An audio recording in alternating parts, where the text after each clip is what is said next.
Good afternoon, English 114 students. I wanted to again welcome you to this spring semester, and I wanted to go over a few important points about this course. I'll start by pointing out that the name of this course is English 114, and the section is IO8. Please, when you email me, include in the subject line the course name, number, and section number. Every week, I will post a weekly announcement. I started off with a welcome announcement, and then this week, over the weekend, I posted an announcement for week 1.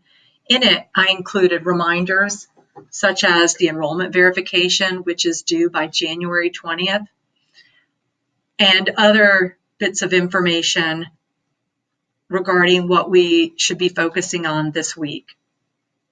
I will send these announcements every week of the semester, one a week, so about 16, 17 total announcements.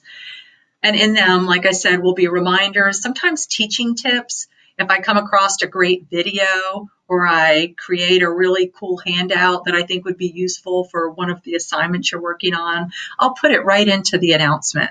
So it's very important that you read these every single week, which brings me to another point. It's very important that you not turn work in too early.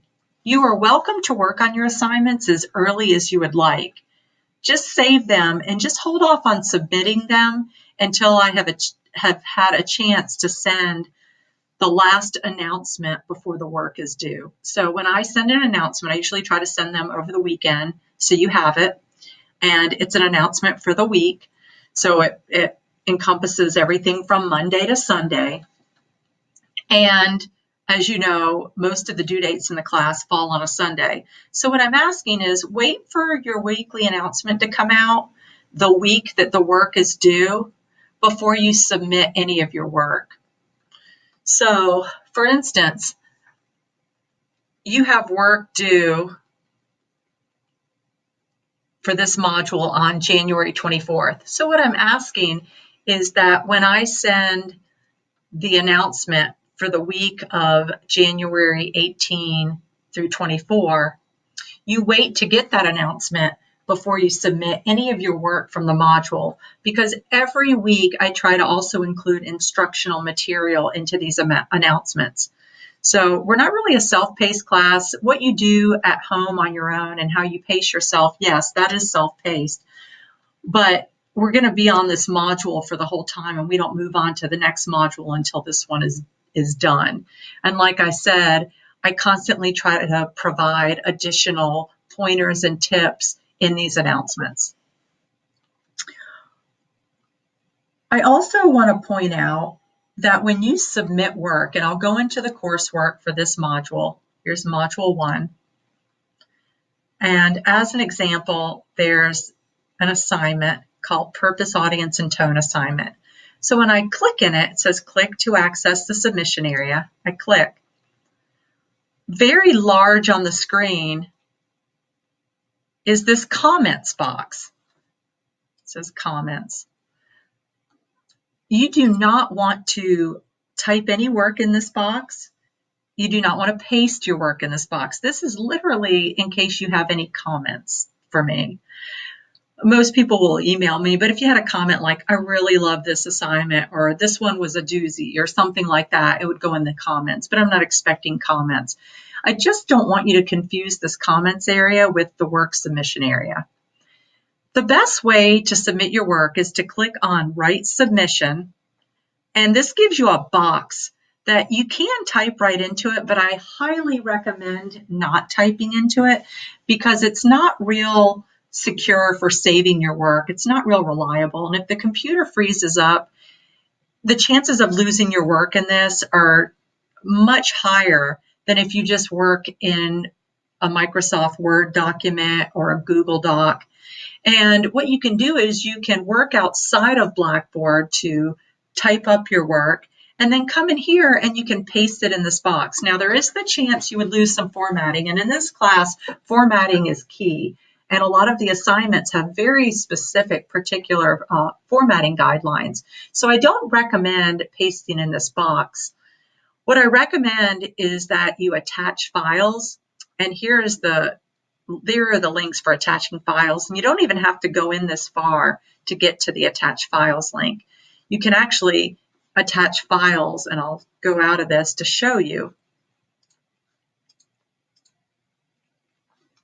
Back to the submission area, I click on it, and right down here, I could attach a file.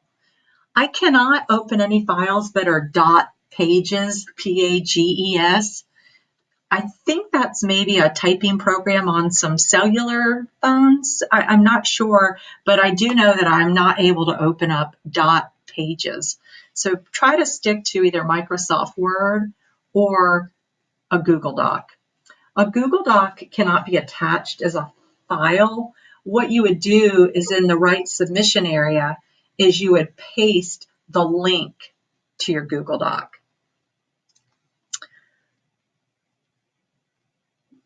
Another important point about this class is that you'll notice some of these assignments are mentioning for you to do something with the discussion board. I just want to mention to you, and they're not located here in the module folder, but you know that according to the course schedule, you have, and I'll open up the detailed course schedule. And according to the announcements in the schedule, you have 2 discussion boards to do. See, it says introducing yourself to the class discussion board post, and then the writing and technology in your career discussion board post. So 2 of your assignments are discussion board posts. And while you're in the module, you won't see them when you're in this module. So you've got to make sure that you not overlook those assignments, and you actually go into the discussion board, and there you'll see the forums and the instructions for doing those 2 assignments in Module 1. So I just wanted to bring that to your attention. Another very important point is that this class is supposed to be a writing class to kind of prepare you for writing in your career and writing for the workplace in general. It's extremely important that you zero in and choose a career focus for this class. And what I mean by that is if you know what career you want when you graduate, that's easy. If you're going to school to be a sonographer, then you're going to base all of your assignments that need a career choice on the career of sonography. If you're going to school to be a vet tech, then you will apply all of your assignments to go towards the career of vet tech. If you're going to school to be a dental hygienist, then when we have assignments here that you need a career focus, you'll be focusing on that. If you do not have an actual job career focus, you'll need to choose 1 or 2 for this class, and perhaps in doing that, so that you have the focus area, which you will need to complete many of the assignments, hopefully it'll help you zero in and learn more about your career so that you can make a career choice.